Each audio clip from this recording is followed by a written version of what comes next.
Bismillahirrahmanirrahim. Assalamualaikum warahmatullahi wabarakatuh. Selamat datang Bapak Ibu Guru SMPN 1 Sagamyalang. Saya mengucapkan selamat datang di ruangan ini. Terima kasih sudah bisa hadir di tempat ini dalam rangka yaitu menyebarkan pemahaman dan penerapan pengalaman budaya positif atau diseminasi budaya positif. Saya sendiri Agita Setia Perwana, CGP Angkatan 9 dari Kabupaten Subang, khususnya dari SMPN 1 Sagamyalang. Nah, untuk memulai di awal kita untuk menemukan rasa nasionalisme kita, mari sama-sama berdiri kita nyanyikan lagu kebangsaan kita. Silakan beri.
Baik, bismillahirrahmanirrahim. Alhamdulillahirabbil alamin. Assalatu wassalamu ala asrofil anbiya'i wal mursalin wa ala alihi washabihi ajmain. Pertama-tama marilah kita panjatkan puji dan syukur kehadirat Allah Subhanahu wa taala Tuhan kita semuanya. Segala keselamatan keberkahan hanya miliknya. Semoga salawat serta salam selamanya tercurahkan kepada baginda besar Muhammad Sallallahu Alaihi Wasallam. Pada kesempatan ini, izinkan saya memberikan sambutan.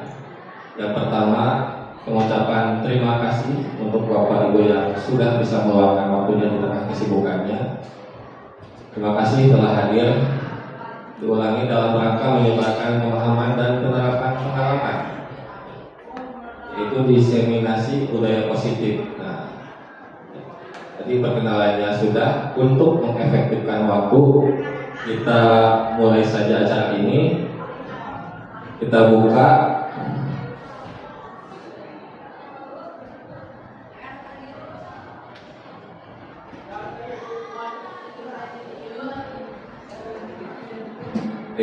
di sini ada 8 konsep inti budaya positif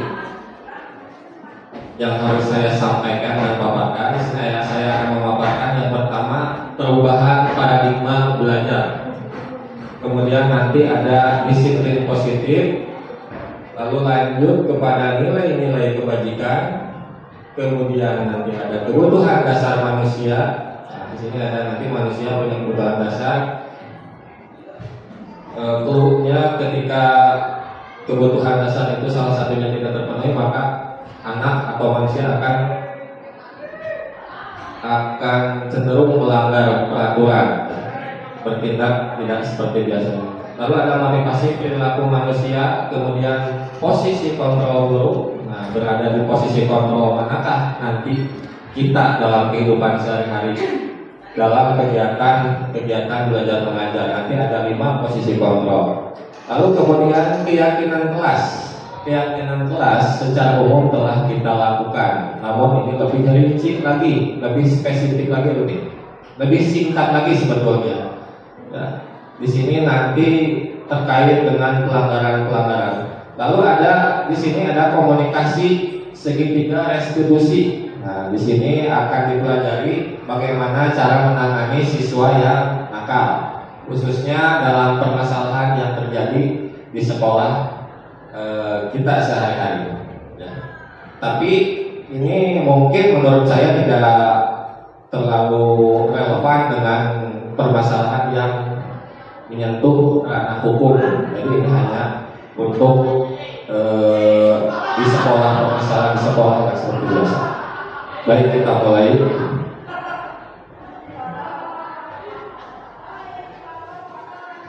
Nah, kita lanjutkan yang pertama, pembelajaran dengan paradigma baru.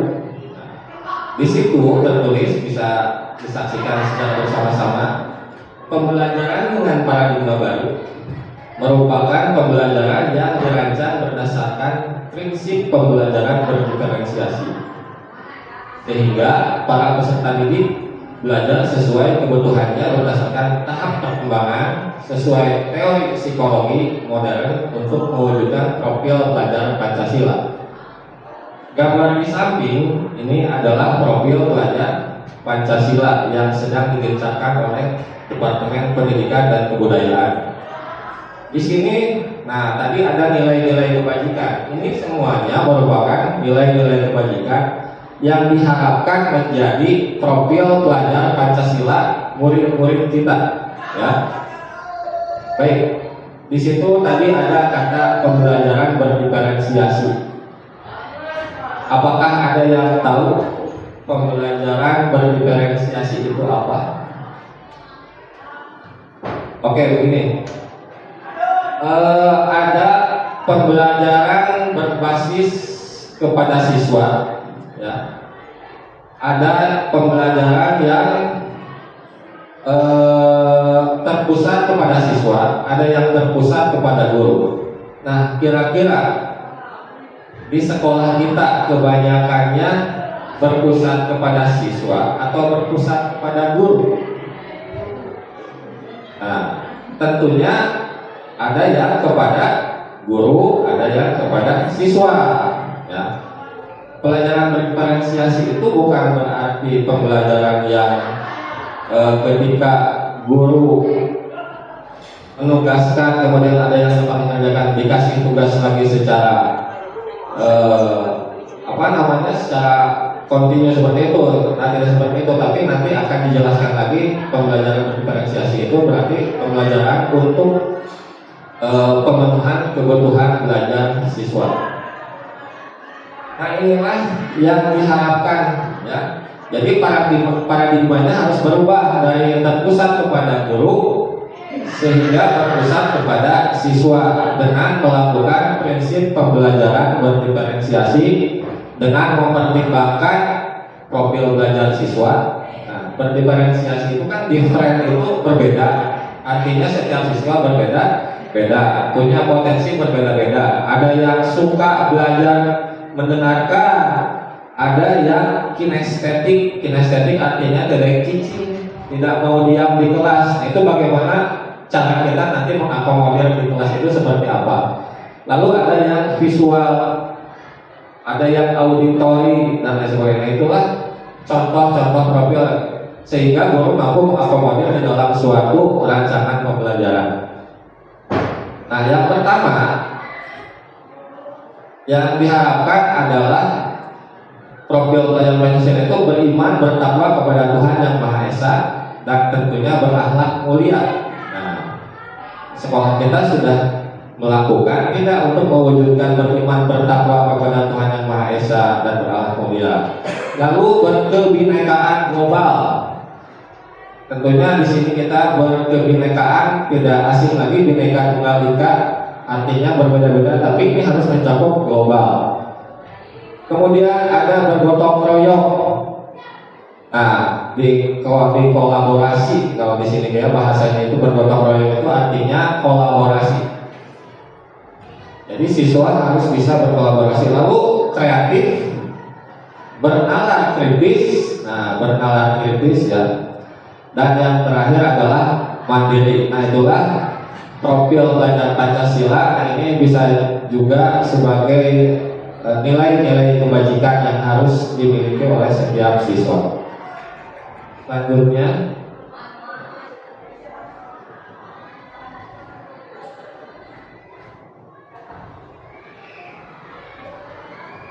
baik. Nah, ini yang selanjutnya kita bahas tentang miskonsepsi tentang teori kontrol. Ya. Miskonsepsi tentang teori kontrol. Yang pertama, di dalam pembelajaran kita itu guru apakah bisa mengontrol siswanya? Ayo Bapak Ibu, bisakah guru mengontrol siswanya itu sendiri? Oke, bisa atau harus bisa. Nah, tapi sesuai dengan yang telah saya pelajari pada teori ini adalah yang pertama, ilusi guru mengontrol murid. Jadi guru mengontrol murid itu hanya sebuah ilusi atau miskonsepsi. Mengapa demikian? Ketika kita seorang guru ingin memperbaiki siswanya yang salah, kamu sudah berbuat kesalahan, tolong jangan diulangi. Nah, untuk beberapa saat mungkin mereka menuruti, tapi apakah menjamin di kemudian hari mereka akan melakukannya lagi atau tidak melakukannya lagi? Kan tidak, ya. Berarti itu artinya guru mengontrol murid itu hanya sebuah miskonsepsi. Kenapa? Jadi sebetulnya siapa yang bisa mengontrol murid? Nah, kita ambil sebuah contoh. Coba Bapak Ibu kepalkan tangan dikepalkan, lalu kemudian contohnya itu adalah kepala tangan itu adalah sesuatu yang harus kita pertahankan sekuat tenaga. Lalu di luar lawan ibu ada seseorang yang ingin membuka secara paksa. Apakah mau dibuka atau tidak? Sementara di situ adalah harus dipertahankan. Nah, ketika ada orang yang mendekati dengan pendekatan-pendekatan tertentu, nah kemudian ibu membuka tangan, nah berarti itu ada motivasi intrinsik, ya. Jadi sebetulnya kita sendiri yang bisa membuka tangan kita, bukan orang lain. Nah, jadi sebetulnya ini terangkum. Ilusi-ilusi ini adalah berhubungan dengan motivasi intrinsik. Ilusi yang kedua adalah bahwa semua perbuatan positif, efektif dan bermanfaat. Kita seringkali mengasih tahu ke siswa-siswa kita yang bermasalah dengan kata-kata yang positif, tapi berulang kali mereka melanggar. Ya, seperti itu. Artinya berarti kontrol kita itu ilusi. Dianggapnya hanya sebagai miskonsepsi atau ilusi. Kemudian apalagi yang ketiga, ilusi bahwa kritik dan membuat rasa bersalah mampu menguatkan karakter. Dasar manehnya eueuh guna, misalnya seperti itu. Maneh mah gak ada guna di kelas, banyak bikin masalah, otomatis si anak udah duluan, udah menganggap dirinya sebagai seorang pembuat onar atau pembuat masalah, dan itu bukan menguatkan karakter, jadi malah melemahkan karakter. Yang diharapkan dalam pendidikan kurikulum merdeka ini adalah penguatan karakter. Nah, di sini guru dituntut untuk mampu menguatkan karakter. Lalu bagaimana caranya? Nanti ada. Lalu yang terakhir, ilusi bahwa orang dewasa berhak memaksa. Terkadang kepala sekolah contohnya menyuruh kepada kita masuk ke kelas tepat waktu, dipantau sama kepala sekolah. Ketika ada kepala sekolah, kita berusaha untuk masuk ke kelas tepat waktu. Tapi dibandingkan dengan tidak ada kepala sekolah, bagaimana? Nah, apakah kita akan leha-leha ataukah seperti biasanya tepat waktu? Nah, makanya tadi kesimpulannya di awal sudah dijelaskan bahwa ini semua adalah ilusi. Ya, jadi bergantung kepada motivasi dalam diri. Nah, ini motivasi dalam diri harus digarisbawahi. Motivasi dalam diri. Jadi diri sendirilah yang bisa merubah sesuatu ke arah yang lebih positif. Nah, ini miskonsepsi tentang teori kontrol. Lalu yang selanjutnya,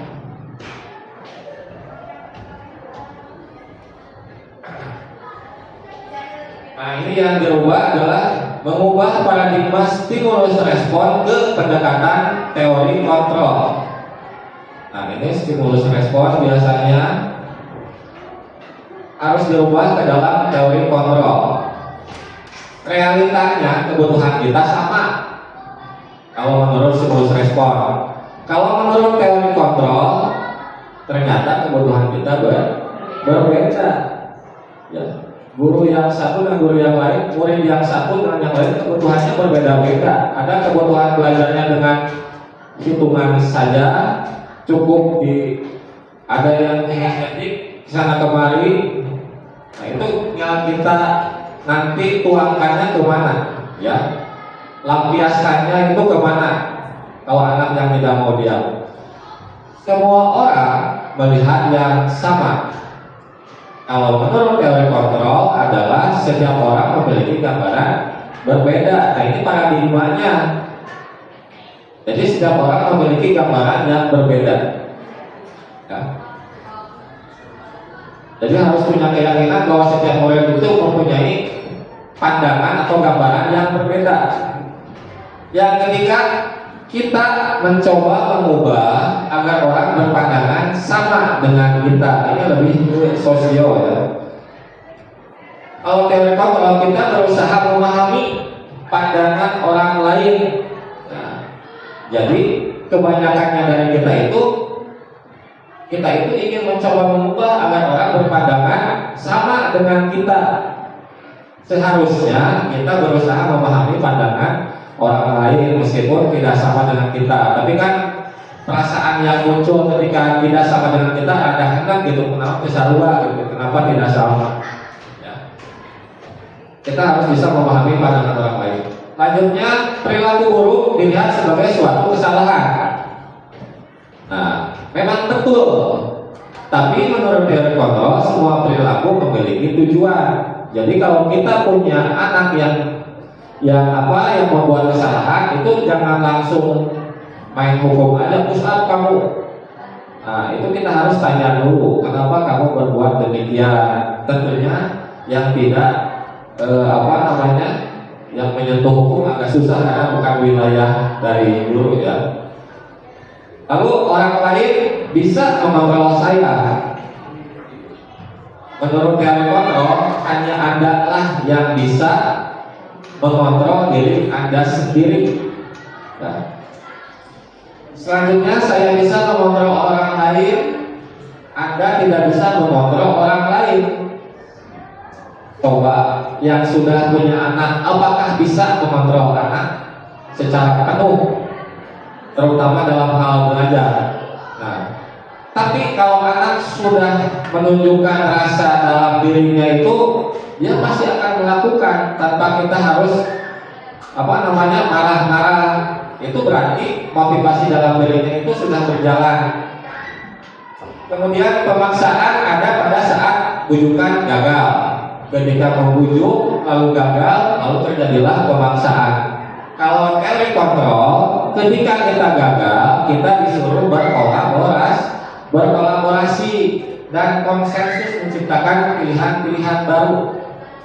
Nah, Jadi tidak ada yang gagal. Mungkin gagal sendiri kita bisa berkolaborasi ya dengan siapapun. Dan yang terakhir, model berpikir menang atau kalah. Nah, ini bukan masalah menang dan kalah, tapi untuk reformer itu berpikir menang. Mungkin istilahnya win-win solution ya. Nah, seperti itu. Mungkin udah pada tahu ya. Nah, itu model berpikir menang-menang. Ke kitanya enak, ke siswanya pun tidak membuat down. Jadi semuanya menang.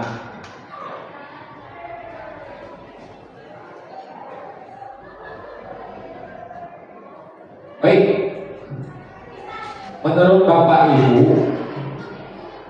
budaya positif di sekolah itu apa? Contohnya apa? Budaya positif yang diterapkan sekolah, contohnya apa? Ya Bu? Membuat kesepakatan kelas. Bagus ya. Apalagi?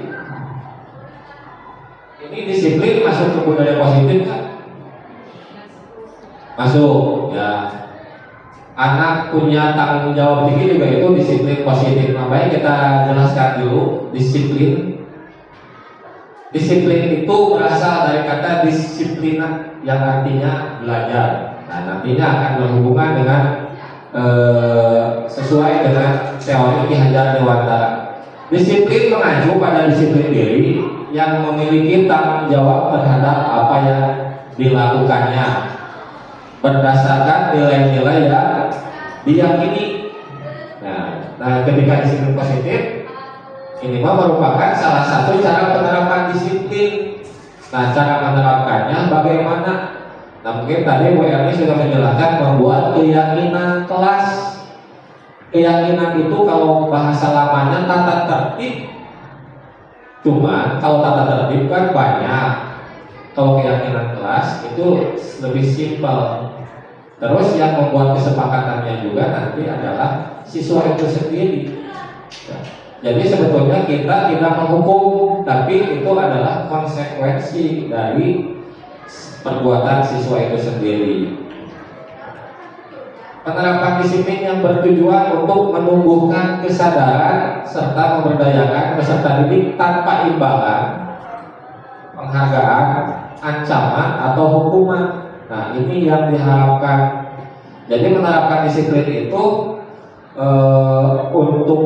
bukan untuk menghindari hukuman, bukan untuk mendapatkan penghargaan, tapi kembali lagi tadi ke ada dalam dirinya sehingga tertanam dalam dirinya.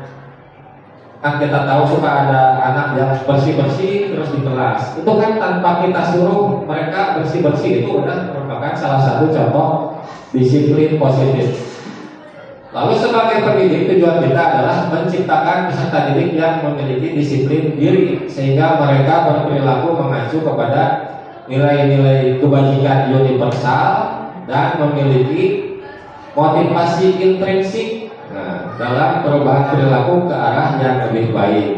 Jadi kata kuncinya di sini adalah motivasi intrinsik. Ya. Baik.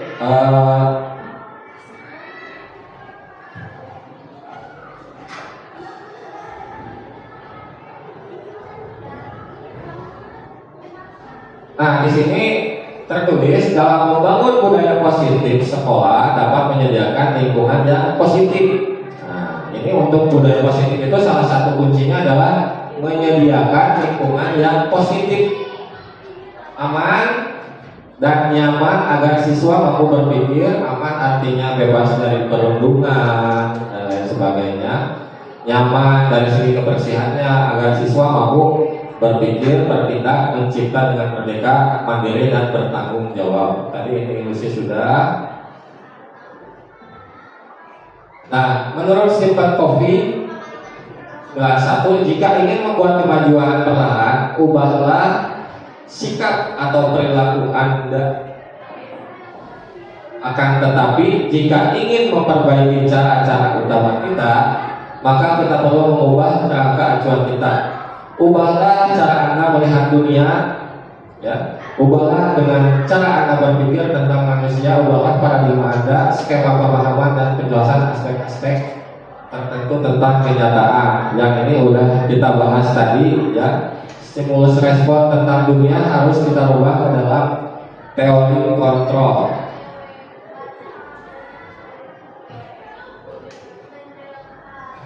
Baik, selanjutnya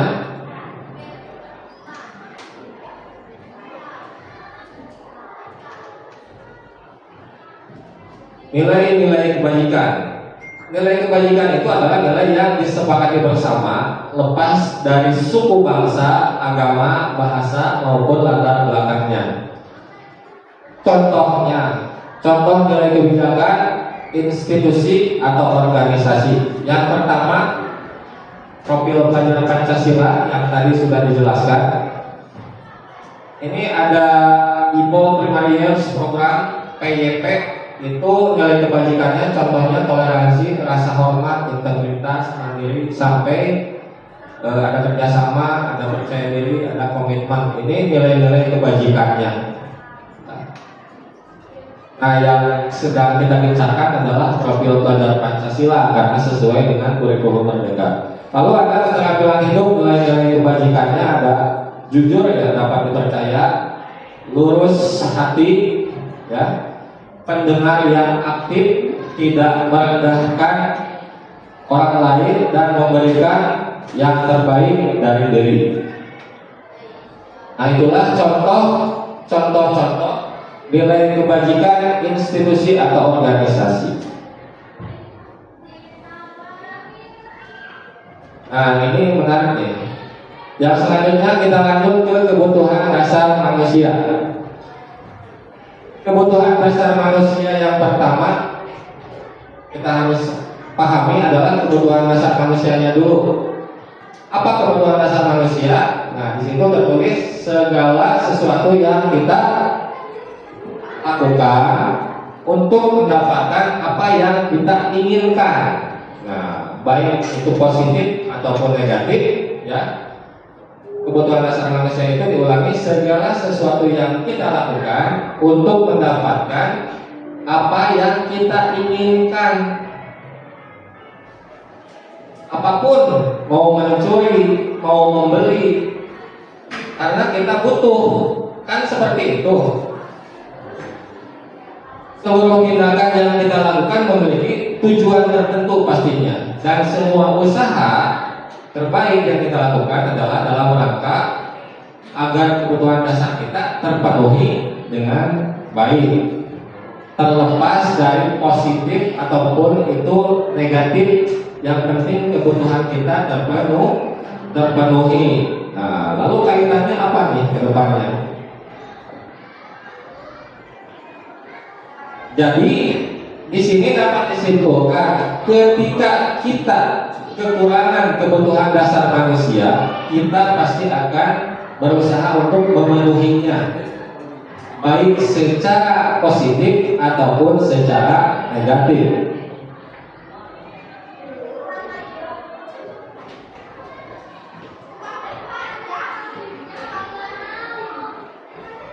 Baik, yang pertama, kebutuhan dasar manusia yang pertama adalah kebutuhan untuk bertahan hidup.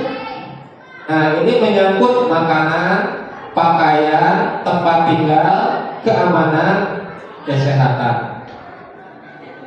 Contoh situasi di sekolah kita ketika ada anak yang merebut makanan temannya sendiri. Itu kira-kira apa yang dilakukannya untuk memenuhi kebutuhan bertahan hidup? Bisa saja di rumahnya dia tidak diberikan sebagaimana mestinya.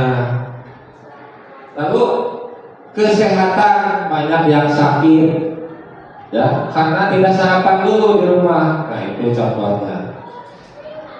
Lalu ada kasih sayang dan rasa diterima.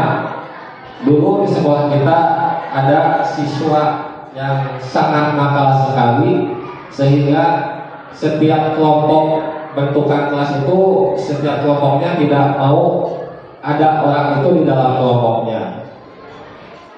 Artinya si anak tersebut tidak merasa diterima, sehingga anak tersebut marah-marah, ngamuk, sampai susah dikendalikannya, sampai melibatkan orang tuanya datang. Itu karena apa? Karena orang tersebut tidak merasa disayangi sama teman-temannya. Ya.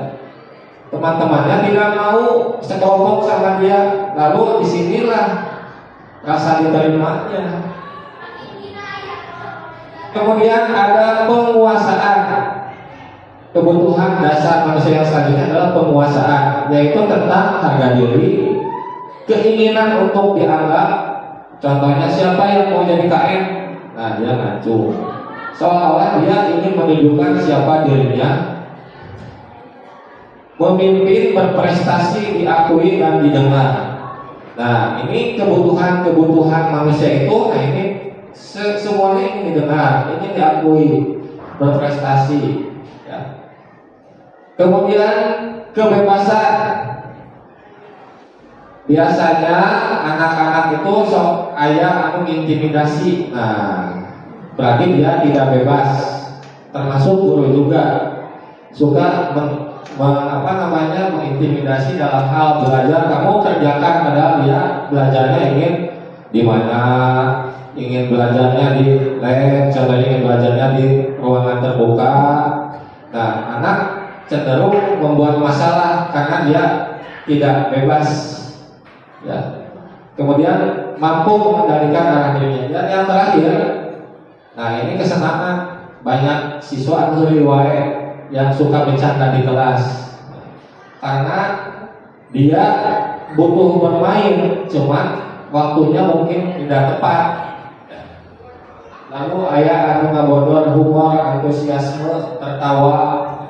Kalau bisa di kelas tertawa ya, karena mereka butuh juga ya, belajar dengan fun gitu, tidak belajar serius tanpa kita diselingi dengan ice breaking, tanpa diselingi dengan candaan-candaan yang dapat membuat situasinya berwarna.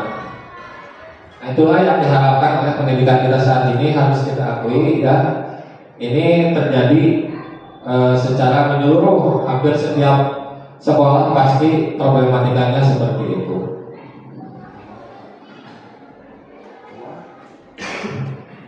Nah, lalu yang selanjutnya adalah tentang motivasi perilaku manusia.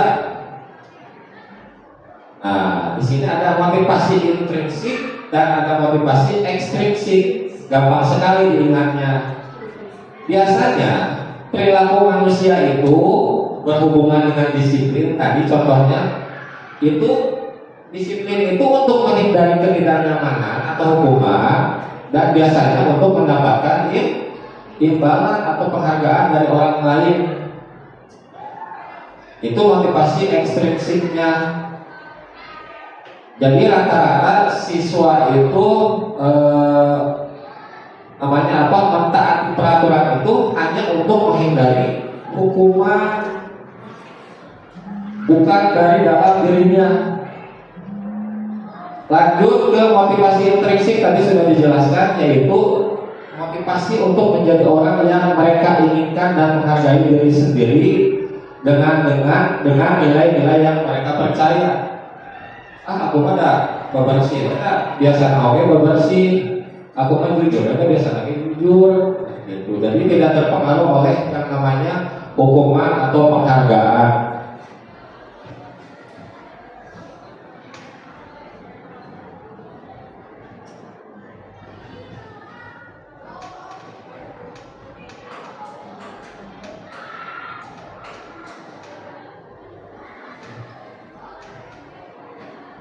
Nah, di sini ada hukuman, konsekuensi, dan restitusi. Tadi sekilas sudah.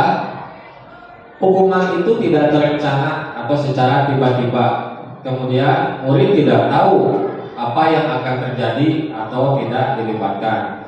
Yang satu bersifat satu arah dan berupa hukuman fisik atau psikis.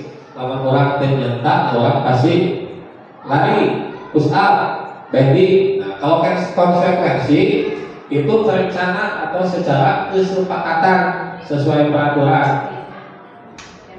Jadi aturan itu pas di awal pembelajaran buat kesepakatan dulu. Jangan kita nantinya membuat hukuman, kesepakatan.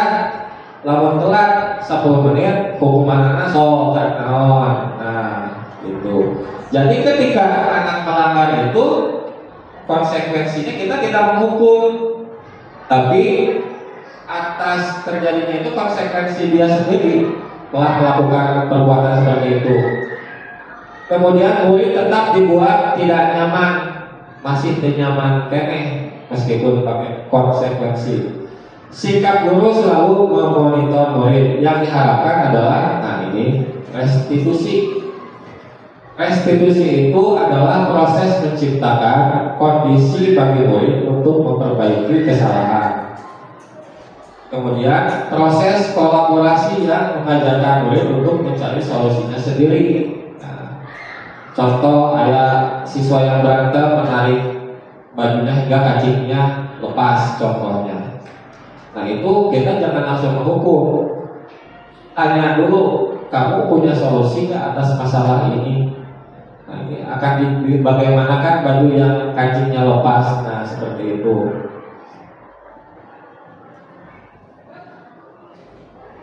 Nah ini Bapak Ibu 5 posisi kontrol guru. Ada 5 posisi kontrol guru. Yang pertama, guru sebagai penghukum. Nah, kita termasuk kategori yang mana?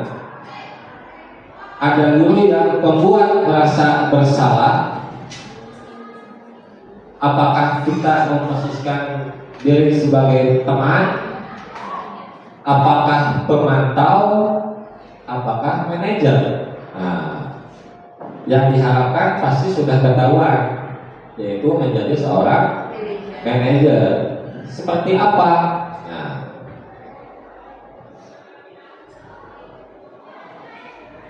contoh penerapan 5 posisi kontrol guru tentunya dalam berbagai kegiatan, berbagai fenomena yang ada di sekolah. Silakan hormat bendera selama 1 jam, hormat kepada bendera selama 1 jam, atau dia di depan tiang bendera. Nah, ini adalah penghukum. Push up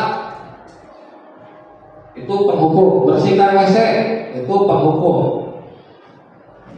Kalau pembuat merasa bersalah gara-gara maneh, gara-gara kamu, dia jadi seperti itu. Ya. Berapa kali ibu bapak harus memberitahu kamu? Kudu sabar kali bapak geus bosen. Nah, kamu selalu saja mengecewakan ibu sama bapak.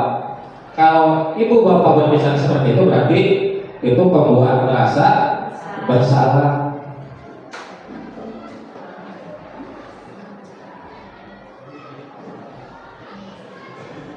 Nah, ini sebagai teman, ya. Ada kontrol sebagai teman. Ayo dong bantu ibu. Nah, contohnya seperti itu. Ayo dong ikuti aturan sekolah. Tolong bantu ibu ya, biar ibu nggak dimarahin kepala sekolah. Nah, kita berarti memposisikan diri ke murid itu sebagai teman. Ya sudah, tidak apa-apa, lain kali jangan sampai berbuat seperti itu lagi ya. Nah, itu kategorinya sebagai teman, ya. Ini yang membuat kategorinya adalah mungkinnya telah terjadi kesepakatan. Kamu sudah melanggar peraturan sekolah, kamu tahu nggak konsekuensinya apa? Setelah upacara kamu beri atribut ya ke koperasi dan jangan diulangi lagi. Nah, itu adalah pemantau contohnya. Bagaimana kalau seorang manajer? Apa kamu tahu kesalahan kamu? Jadi jangan langsung menyalahkan. Kenapa kamu berbuat seperti itu? Semua orang berhak berbuat, tapi tahu nggak perbuatan kamu itu salah atau benar? Kira-kira bagaimana kamu memperbaiki kesalahanmu? Nah, ini yang harus dilontarkan kepada siswa kita. Jangan kita membuat keputusan sendiri. Kira-kira kamu bagaimana memperbaikinya? Menurut kamu yang paling kamu nyaman untuk memperbaikinya itu seperti apa? Nah, seperti itu. Itulah contoh penerapan 5 posisi kontrol guru. Diharapkan kita semua bisa menjadi kontrol sebagai seorang manajer. Saya kecewa sekali dengan kamu. Posisi kontrol apakah aku? Tadi ada posisi kontrol penghukum merasa bersalah. Kamu tidak pernah benar melakukannya. Kira-kira apa? Merasa bersalah. Apa rencana kamu untuk menyelesaikan masalah ini? Itu manajer. Baik, saya kira Bapak Ibu sudah paham ya. Paham ya. Ayolah lakukan demi Bapak Ibu, teman ya. Demi Ibu, aku tolong bantu Ibu ya. Tolong bantu Ibu, kerjasama ayo sama Ibu. Itu berarti sebagai teman. Kamu tidak pernah mendapat nilai jika tidak mengerjakan tugas. Pemantau ya.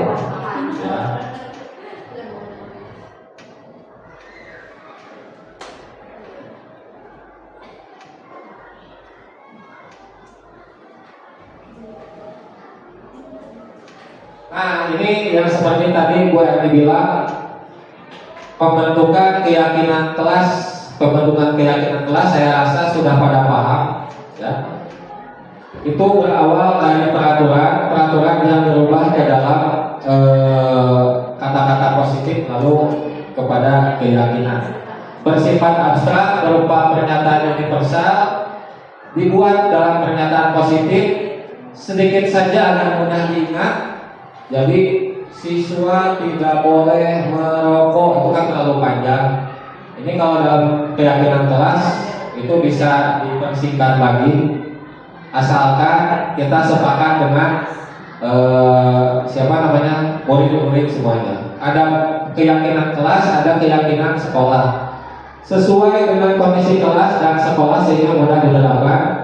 Siapa saja, yaitu semua warga sekolah atau warga kelas dilibatkan saat membuat keyakinan kelas. Nah, untuk keyakinan sekolah bisa ibu guru, semua elemen siswa, elemen guru dan TU. Kalau untuk kelas ya wali kelas dengan siswa atau guru mapel dengan, biasanya guru mapel punya aturan-aturan tersendiri. Dengan ibu kamu nggak boleh kelar 5 menit kesempatannya, coba seperti itu. Nah, inilah contohnya keyakinan kelas ditempel, mau seperti apa nanti disimpulkan.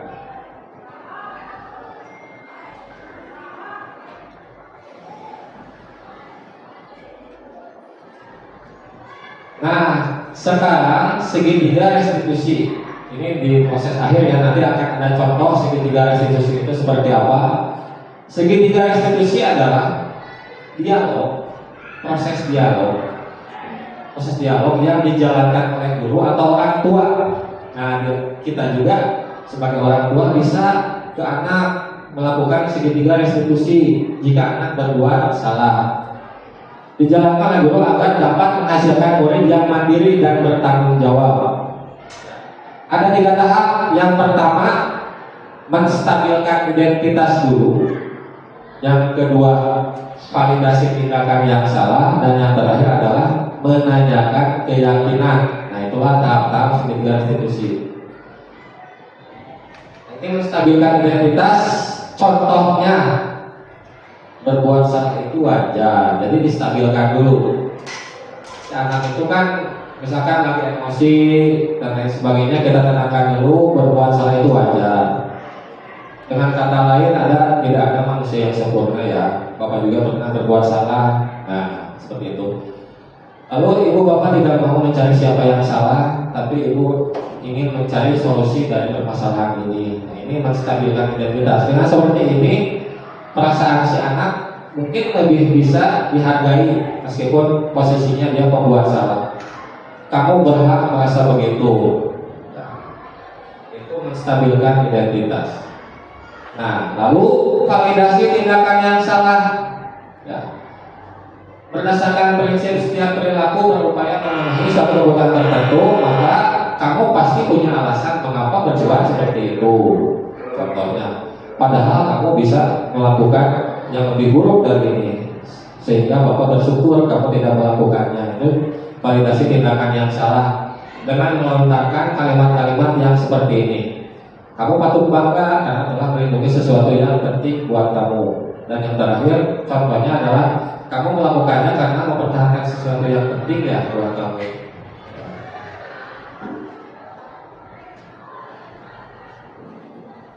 Lalu menanyakan keyakinan itu adalah fase terakhir. Kira-kira dengan kamu berbuat seperti itu melanggar keyakinan kelas nggak? Nah seperti itu. Apa keyakinan kelas kita? Saling menghargai Pak, Bu, contohnya seperti itu. Salah nggak kira-kira menurut kamu? Salah. Nilai-nilai apa yang telah disepakati bersama dulu? Saling menghormati Pak, disiplin Pak, tidak berisik Pak, seperti itu contohnya. Seperti apa gambaran sebuah kelas yang ideal menurut kamu? Nah itu contohnya. Kamu sebetulnya ingin menjadi orang yang seperti apa sih? Ingin disiplin Pak, contohnya seperti itu. Berarti kalau disiplin, tindakan kamu sudah betul atau salah?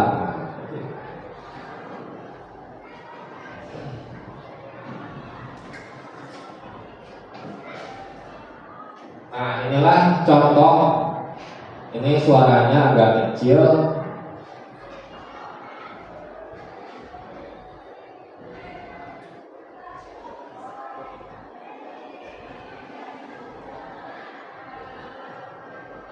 Nah ini kasus 2.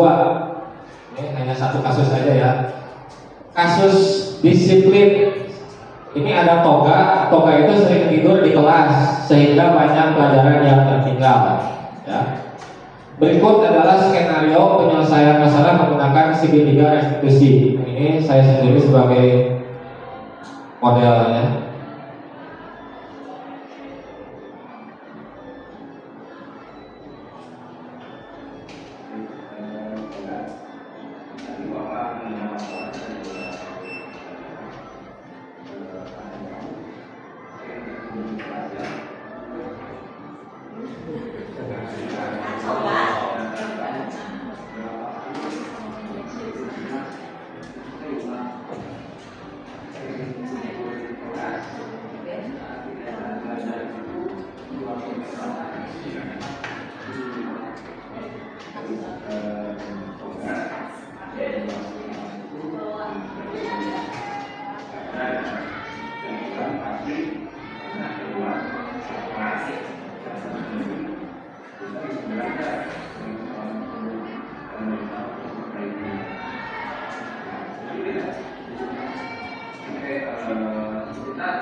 Sering begadang main HP katanya.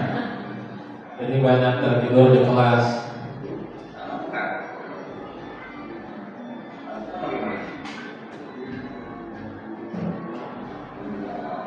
Oke, kamu pasti sudah tahu keyakinan yang sudah sepakati. Nah, kalau sering tidur di dalam kelas itu ketika sedang belajar sesuai dengan keyakinan kelas atau tidak? Tidak. Nah, menurut kamu keyakinan kelas apa yang kamu melanggar? Disiplin itu punya fungsi nggak?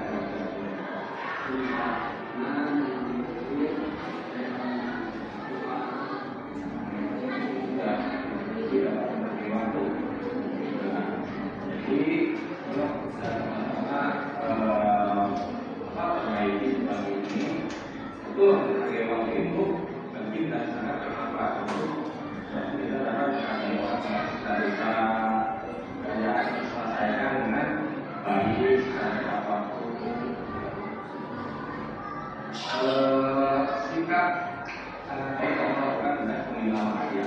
Kamu apa yang akan kamu lakukan agar kamu tidak tidur di kelas kami ya?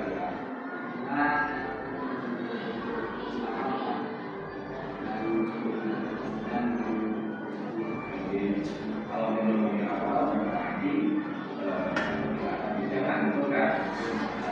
Baik, sekarang kamu sudah menemukan solusinya. Jadi solusinya kamu jelaskan kenapa dengan cara tidur lebih awal dan tidak sering sampai terlalu lelah sehingga kamu tidak lagi pada saat pelajaran mengantuk. Baik, sekarang kamu boleh kembali ke kelas ya.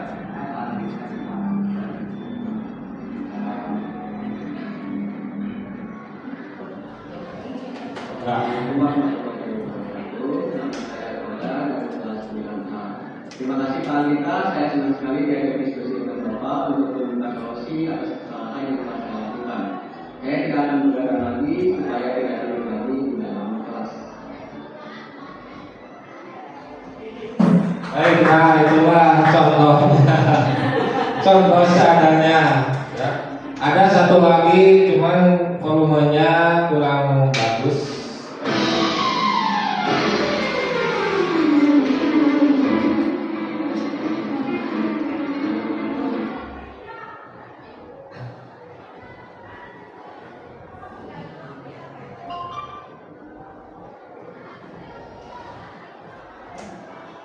Nah, Bapak Ibu, demikianlah yang bisa saya sampaikan, ya. Dimulai dari tadi yang tahap pertama, perubahan paradigma, ya. Perubahan paradigma, kita harus bisa mengubah paradigma dari pembelajaran yang sifatnya berpusat pada siswa, pada guru ke siswa.